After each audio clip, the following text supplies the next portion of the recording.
So welcome everyone. Sorry about this glitch, and we are live on Facebook. I'm excited. This is Thinking Beyond the Keys, and my name is Melvina Fredson-Cole, and I am a realtor with Equity One Real Estate here in the Silicon Valley in California. I am excited to bring you this series because for me it's emotional and personal in order to approach real estate through education and empowerment. And I believe that's the best way to go. And I am also excited because June, it's home ownership month. And so, yes, it is. It's home ownership month. And to kick everything up, I decided to start from the very beginning. The very beginning, meaning that in order to purchase a home, very few of us have that kind of money in the bank where we can just write a check and just go buy a home, right? And so we need to finance it. And that's the first step. And so I am super duper extremely excited also because we have a special guest with us, and her name is TJ Roberts. She is the branch manager and loan originator for, I'm going to make sure I say this right, Paramount Residential Mortgage Group, right? And what is cool about TJ is she's been in the business for 35 years. However, she started from the aspect of underwriting, of the underwriting risk analysis side of lending and not sales. So she has a unique perspective that she brings to the table, in addition to the different other things within lending that she has done during her 35 years, makes her expertise invaluable, especially during these unprecedented times. So I am excited to welcome TJ. TJ, welcome. Well, thank you very much, Melvina. I'm very happy to be here. Happy to help and happy to make homeowners. Great, great. That's why we're here. That's why we're here. We're going to make some homeowners today. But you know what? This is home buying season. And even I read that Freddie Mac in one of their reports, the quarterly reports, they call this season like home buyers are in the buying mood. You know, there's a jump in home and buying activity right now. And part of it obviously is because the cost of borrowing money is cheap.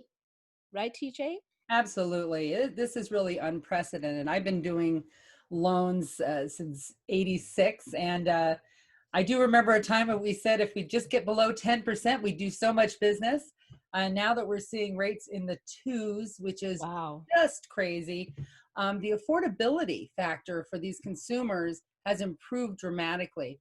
And on top of that, because the interest rates are so low, they're gaining immediate principal on their purchases. So they don't necessarily have to put a lot of money down. It's a really good way to already start building that nest egg.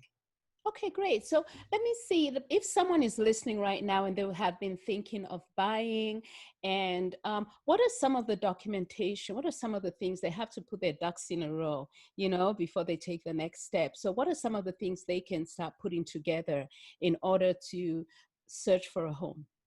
So the main thing that you need to do is find out what's affordable for you. As you know, we live in Silicon Valley, which is a higher cost area. So when you're making a purchase of $1.5 million or $2 million, the guidelines are a lot tighter right now due to COVID-19 than they were just 4 months ago.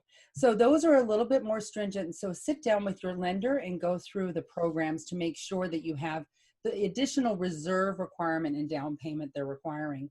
When it comes to standard conforming or conforming high balance, which is Fannie Freddie, loan amounts under $750, when it comes for those loans in Santa Clara County especially, really your last 2 years W-2s, maybe only 1 year, and current pay stubs. Now, if you were furloughed and are back to work, that is okay. So just there are some changes because of COVID that you have to be aware of. But so you need to give me 2 months bank statements, 2 years W-2s, and a full month's pay stub. That's not a lot. Fill out an application. We check your credit. Make sure your credit isn't frozen because you won't be able to get an approval with that. And that's really what you need to gather. It's not nearly as complicated as it seems, but it's important to analyze all the data and make sure you can afford the payment.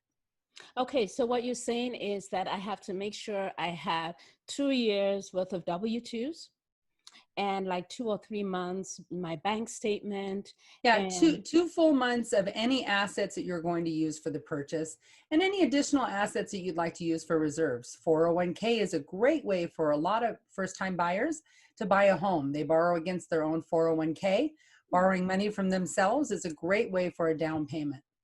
what other ways, can I, what other, you said assets, so 401ks, and what about if I have a family member help me with, like gifts me with some money, or what can I, Absolutely. how can I prove that funds to We be? find a lot of gifts in this market just because of the nature of the beast.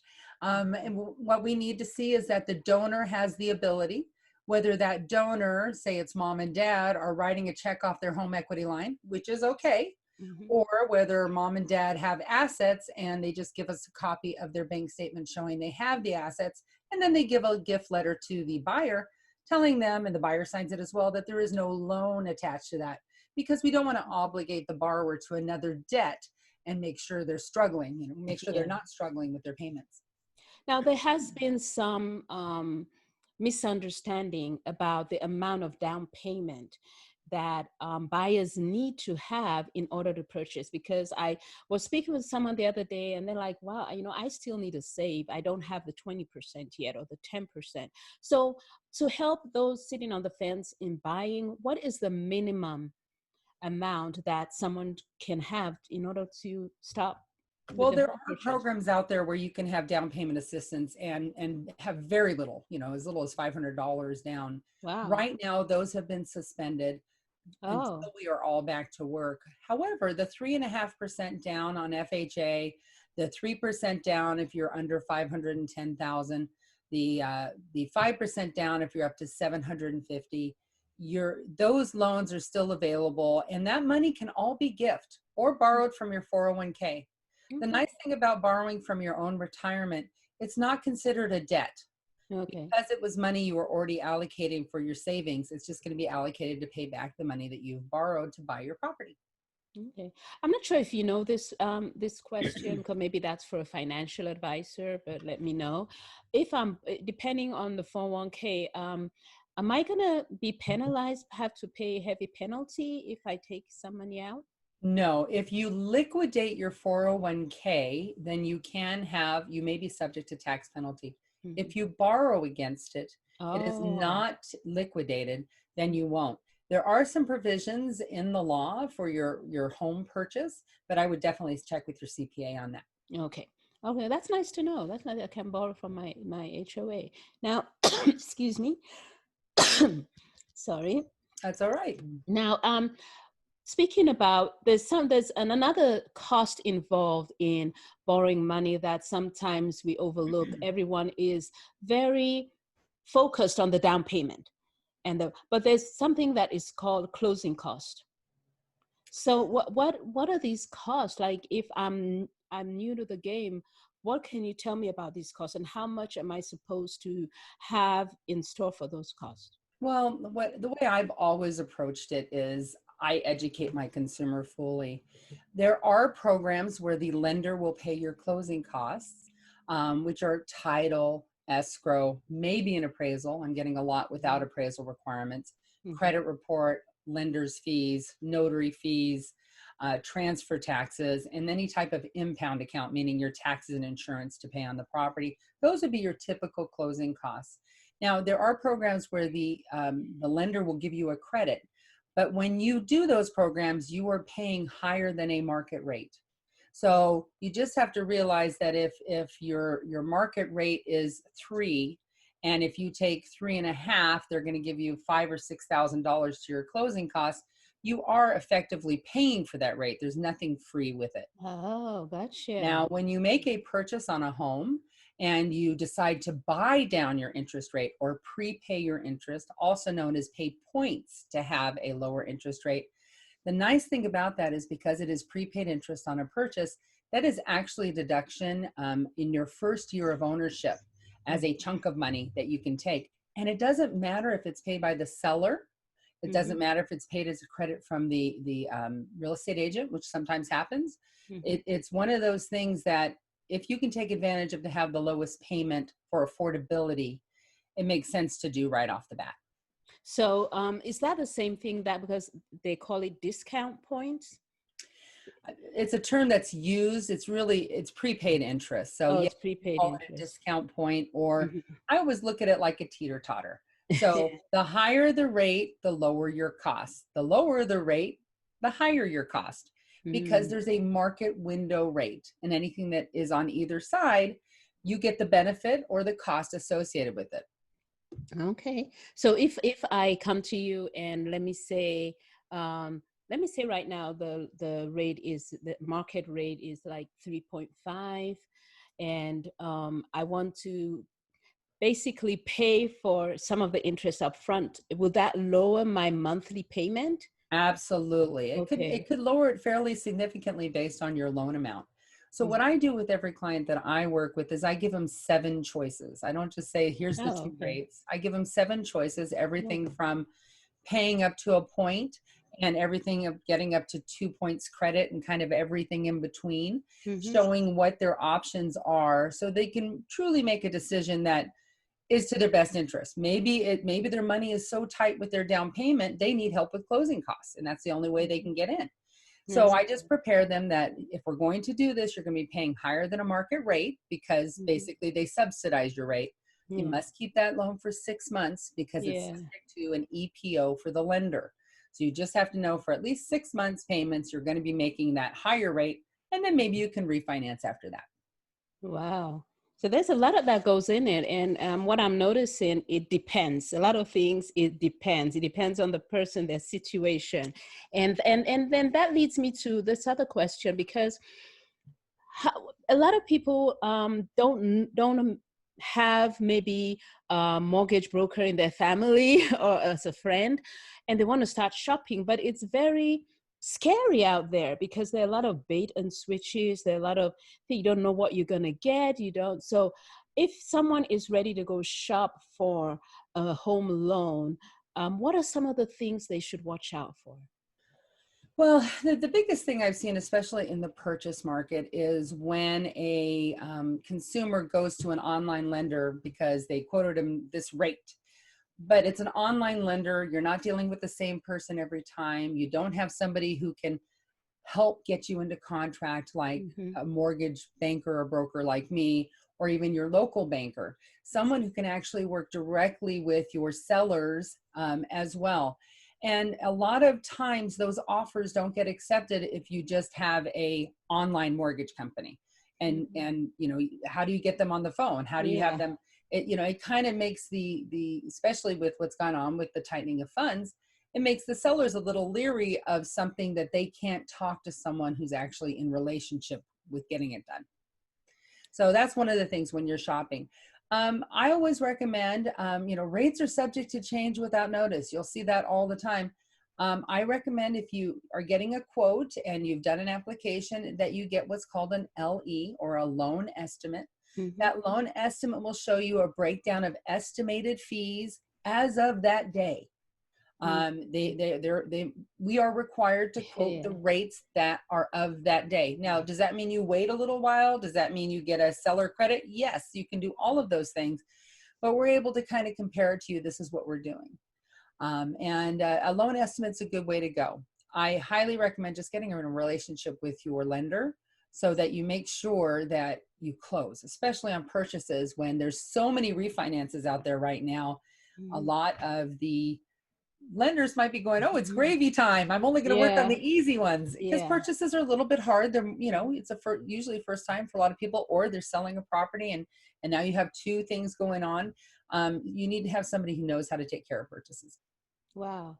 And that's interesting, because that's one advantage of finding someone local, maybe if you're a banker or whoever it is locally, because you can actually speak to that person and in the process so it doesn't fall through.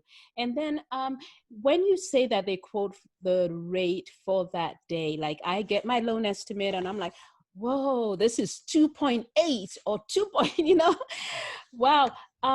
There's something like lock in a rate. Is that, and can you explain to people like what they can do, like if they see that they have a very good rate? And then we all know COVID-19 have taught us that no one knows what's going to happen the next Right, right. day. So, I mean, the forecast currently is that we're going to have a low interest rate environment for at least 2 to 2.5 years, Mhm. just because I'm sorry to say the big R word, but we're going through a recession. We're receding back because we've lost jobs. That's not a bad thing. We're in the recovery side of it. However, because of that, they'll be keeping the interest rates very low. Mhm. So locking in is where you have a commitment you make a commitment and the bank makes a commitment to a specific rate and fee structure. And that is for a designated period of time. Mm. Locks are, for most lenders, I can't say for all, but for most lenders, you have, when I give the 7 prices, you lock in all 7. So if I lock you in at 3%, and now you say, oh, I want to come in with a little money, I'd rather have 2.875 or 2.75 or whatever direction we go, or I need a little more closing costs, let's go a little bit higher. All of that day's rates you're committed to, you can switch between them. However, if rates go down the next day, Okay. and it would only be in fee, it wouldn't be in rate. We're not seeing rate movement, we're seeing fee movement. So what that means is if 3% is at 0, 3% could be at $250 tomorrow. So that's where we're seeing it in the fee movement. We're not seeing the rates swing, we're seeing fee movement. It could move as much as $1,500. So when you lock in, that gives you a timeline for when you're ready to close. It's very important if you're somebody who likes to gamble, which I am not, and I never gamble with other people's money. Oh But no, people yeah. who do like to monitor that type of thing, what I do for them is I give them if it's a purchase, I give them a 7 to 10 day window where they can play the slots. Okay, here's what I give them, all the forecasts, everybody's saying what the rates are going to do. And then if I get an alert, because we get alerts that here's what's going on in the market, we're going to see a rate change, they're positioned for this because the bond yield, I will tell you, hey, we should lock in right now because it looks like it's going up. And we usually got a 20-minute window to kind of push it through. So it's one Wow. of those urgent pieces at that Yeah. point. But it's such a small piece of the pie. I don't want people to stress out about rate locking. I want them to understand that we will make an affordable payment for them, Yeah. because I don't want to make a loan to somebody who's going to fail. We want to make Yeah. sure that they can own their home successfully. Okay, cool. So I've heard the home loans are there's so much that goes in it, and I don't think that just one session is enough, because this is something like a 2 full day sessions if someone wants to really understand everything. But I really don't want to bore people like watching it like forever and ever and ever. Well, So before you move on to that, I do want to tell you about a couple of things that are different right now because of COVID. If yeah, that, that's what I was coming to also. Yeah. yeah, it's kind of important that some of the things that are impacting borrowers who either want to buy or refinance. And one of those is the forbearance piece. Because people have struggled and financially, or they just thought that they could have struggled and they went into forbearance on any debt, whether it's their mortgage, their bank said, oh, just don't make payments for three months on your car. All of those accounts must be cured, and usually cured. The credit cards just immediately cured and on a payment schedule, but the mortgages have to be cured for at least 3 months payments. Well, Meaning, 1 second. What do you mean by cured? that means they have had to have caught up on their payments they have not Oh, made. okay. And it was a year, but Fannie at the FHFA has actually stepped back from that. It made it only 3 months, giving people the opportunity to take advantage of the lower rates and not being stuck by the fact that maybe they asked for forbearance or deferment and they're still making their payment. Unfortunately, there's an impact to their credit report that they can't see. It's not going to charge late charges. It's not going to show mortgage rates, but it's going to be coded that it's in a modification type status. When it's in that status, you cannot lend currently with FHFA, which is Fannie and Freddie, on your conventional business. So it's one of those things you have to cure, meaning you got to catch up on your payments Yeah. and be on time for 3 months before you can, at least that's current, because these guidelines change all the time, but I current. know. But the one thing that has surprised me recently, and it's not the consumer's fault, is finding that people's car payments are in deferment, people's installment loans are in deferment. And the only way we know is when we go to refinance them and drop their interest rate and save them hundreds of dollars a month, and we see there's no payment on these. Well, the borrower could afford the payment. The borrower hasn't had any issue with their making their payments. However, the lender was trying to help. And so because that bank has decided to give 3 months until we get through this, trying to be nice, it actually hurts them because they have to catch those things up and get a regular payment scheduled. So it's one of those things that is one of the problems with the COVID shutdown. So you said the lenders were trying to help. So they've been paying their payments regularly, but the lenders, I don't just like. So the lender said, you don't need to make your payments. And They tell them not to they make tell it. them not to make the payments because of what's going on. Do you need some help? And people go, oh, I don't have to make payments for 3 months. Okay. They don't realize there's some impact there. So talk to somebody knowledgeable to get assistance with that, because it is really important. If they couldn't make the payments, absolutely, that was what it's designed for. But because there was so little transparency and how this would impact people skipping payments, that, you know, it's really important to talk to somebody who knows how to handle that and how to fix that with your credit. It will not impact your score. It will not impact any late charges. It is just impacting that model of a modified item. So anytime you say, I wanted forbearance, I didn't want to make my payments, I couldn't make my payments, what you're saying to the lender for that new loan is, I'm having financial difficulty. So if you're saying to the lender from the underwriting side, I'm having financial difficulty, it's hard for us to, in good faith, give you the positivity of you have the ability to repay a new loan. Gotcha. So that's why, if you can get behind the thinking, that's why they want to make sure they're back on their feet, ready to go, and not be penalized for it in a short term. Wow. So that they didn't know that. So after the curing phase, like if I have a home loan and it's been in forbearance, right? And this is my third month, and I start making my payments next month, how long do I have to wait? I have to pay how many months before I can refinance or normally it's going to be 3 monthly payments for the FHA. Monthly. Yeah. 3 monthly payments currently. At least that's the current guide. You know, they change all the time, but yeah, I know things change like daily. Well, what are there any additional issues that has like been presented due to COVID for buyers? Like I know that there was like the credit scores, and what are some other issues? So the COVID-19 forbearance and deferment of your loans, and you know, the shake of being furloughed, being able not to work, being able to work less hours, all of those things have impacted someone's ability to pay. So what we're looking at, what you need to know as a buyer, or somebody who just wants to lower their payments and get these fantastic rates, is you need to know that all of your debts need to be paid on a monthly basis. None of them can be in deferment. If you have been furloughed, that's okay, as long as you are back to work, working the same amount of hours that you worked prior to. Hopefully you've been released back into work, and if you were working 40 hours a week, you're working 40 hours, and you need to produce a pay stub showing that you're back for that amount of time. So it doesn't preclude somebody who right now is furloughed or was furloughed 2 weeks ago and they went back to work last week. It doesn't preclude them from getting fully pre-approved to buy a home. They just won't be able to close their home until they've gone back to work for the amount of time that's required for that pay period to be able to get a standard check. The other thing that has been kind of interesting is, because people have been sheltering in place, I've noticed a lot, because I do a lot of purchases, a lot of the buyers that I'm working with are single.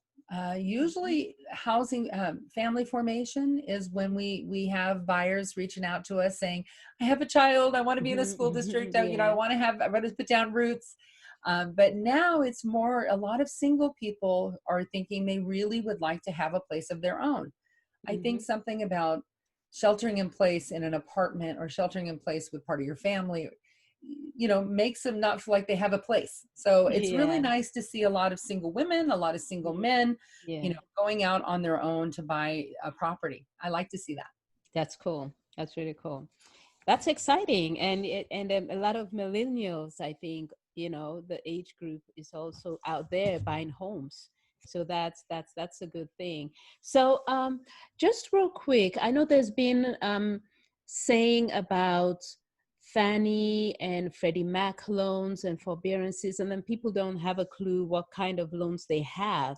You know, how do they know what kind of loans they have, and do they have the, is it in their power to decide how they're, because I know loans are packaged and sold in the secondary market, and so people get confused, like who owns their loans and how can they So you tell? bring up a very, very valid question. If you are having financial difficulty making your mortgage payment, what you need to do is contact your loan servicer directly.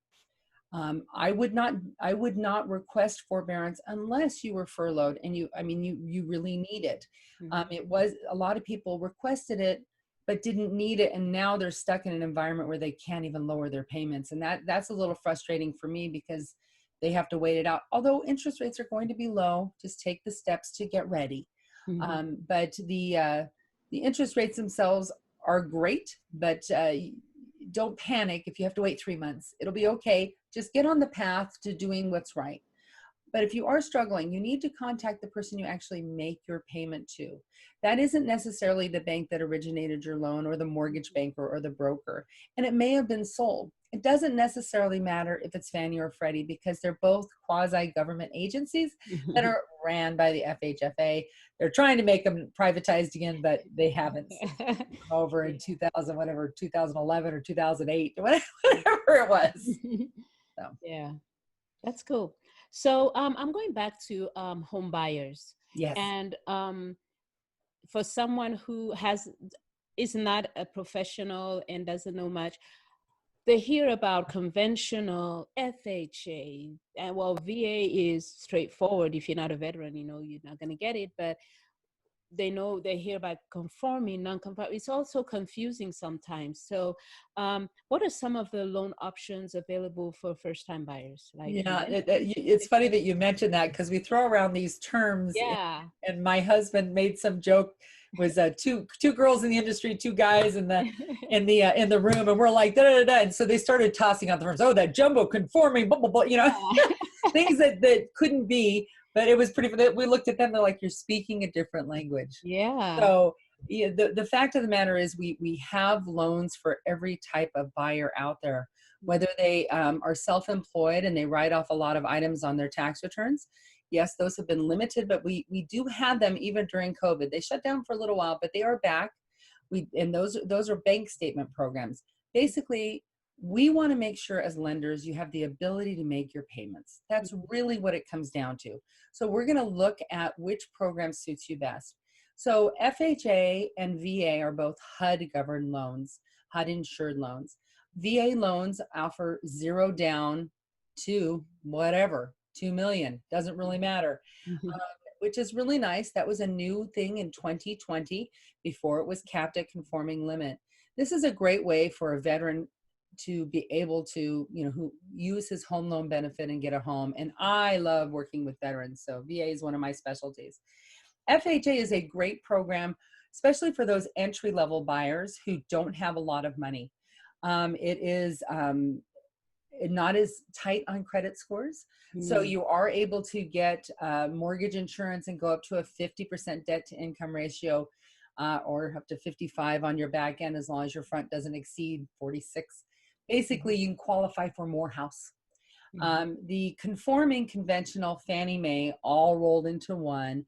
That conforming conventional business, mortgage insurance on rates on those for 5% down, 3% down, 10% down, 15% down are so cheap now.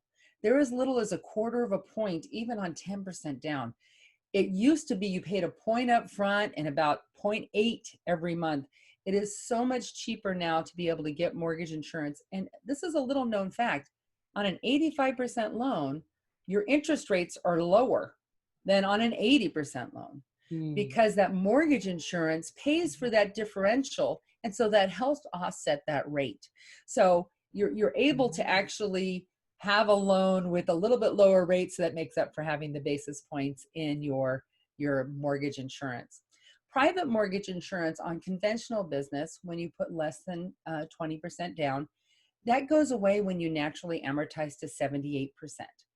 Or you can request after making a certain amount of payments. I always recommend 2 years. You can request to have it removed.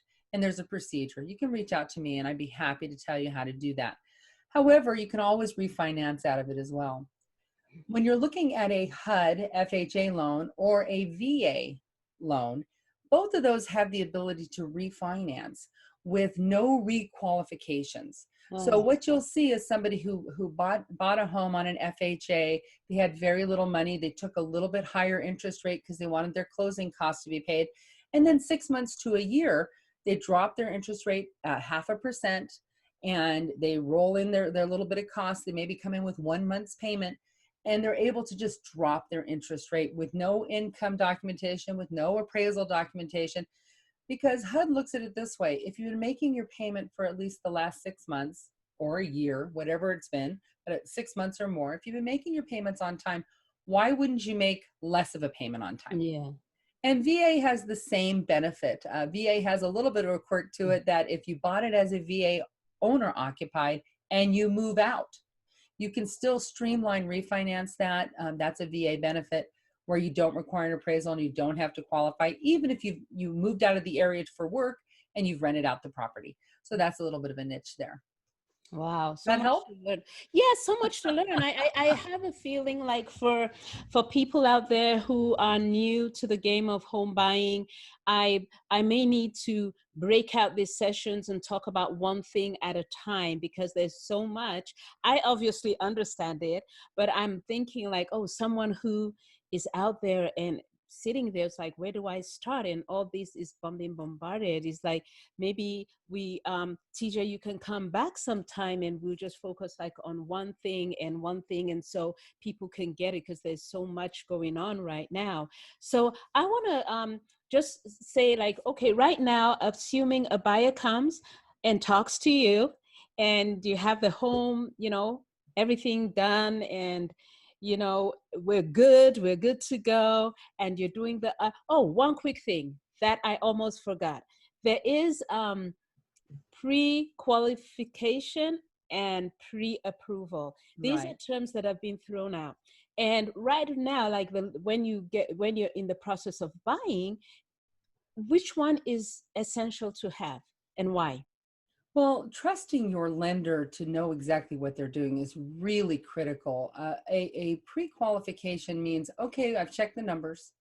Okay, it looks like if you have this much money, if you have this income, if you have, you're Mhm. fine, you're approved. But with an actual approval, we underwrite the criteria. We look to see if there's something different on your tax returns that may be a burden. We look to see if you have something like a loan in forbearance. We review all the documentation to make sure it meets all the guidelines, so you have a full validated approval. Mhm. So a pre-qual is just that. However, it depends on the strength of who's issuing it. Yeah. So it's better like to have a pre-approval, because and then it cuts down on the loan process because some of the underwriting has already been done, right? That is correct. However, in this current market, up until about 3 months ago, you could send a full file into underwriting. Underwriting could validate all of the documentation which you knew met the requirements and give you a pre-qual that they could sit on for 30, 60 days. Whoa. Well, that is not the case right now. Getting a full lender pre-qualification is rare just due to the sheer volume of business that the Mhm. lenders are doing. Having an underwriter spend 2 or 3 hours to review your file to issue a pre-qual, if you may get into contract and you may buy a home, when they know they have 100 loans sitting there that are ready to go. So you're not seeing those as much just because of the sheer volume and the fact that there's only so much capacity out there with the kind of business that's being done right now. Okay, so they're doing pre-approval instead of the Yeah, pre-qual. so you just want to make sure that you've been pre-underwritten by your branch, that they know they've looked at all the issues, that it's not just, okay, these numbers, they've underwritten your income, they've done those steps. You're not going to get a formal currently from the underwriter directly. Okay, so that's nice to know. It's just a So change right now. yeah, TJ, I don't want this to be too long, but I think that I have so much more to ask and so much more to clarify.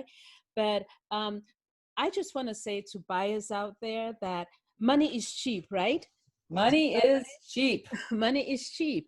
And so I'll be coming back and sometime next month. Maybe we can come back and talk on a few topics. And I'm asking you guys out there on Facebook or wherever you're listening right now, if you have any questions, hey, TJ, how can they reach you? Well, if you let me share my screen, I can go ahead and post my Yeah, information. I think you I'm can kind of share your blocked right now. screen. Well, you can share your screen. No, you have me not enabled. You have Okay, to make me I've a co-host or enabled transfer you host. now. Oh, well, thank you so much. That's so kind of you. You should be able to share your There we screen go. now. No? Your screen is sharing. Is it There there? you go. There All you right. go. So this is where you Okay. can reach me, and I'm happy to answer any questions regarding, if you're struggling right now, or if you're just excited to get a home. Yeah. It's really important for you to pair with a lender and a real estate agent who can do some hard work for you in this COVID-19 times. TJ, thank you so much for your time. Well, thanks for I having really me. appreciate it. And I'll be putting that on also on Facebook so that they can reach you to ask you more questions. Um, I thank you so much. So You're I hope very to get you welcome. back here because we're going to be breaking down all these topics so that we won't bore people to death talking about an hour. Yeah, I think the down payment alone would be a lovely topic. Let's talk about down payment and what it means, and Okay, there you maybe do go. some math on it and everything. There you go. We'll talk about that next time. So thank you everyone there on Facebook. I am excited to start this series. We'll be taking more. I'll be taking questions. Just type it out, and next week I will answer some of the questions before I start. You do not want to miss next week though, because I'm continuing with the home buying process. What you should expect to see when searching for homes now, and so don't miss next week and have a wonderful weekend. And I'll catch you guys later. Take All care. right, bye. Bye. Okay. There we go. Coding.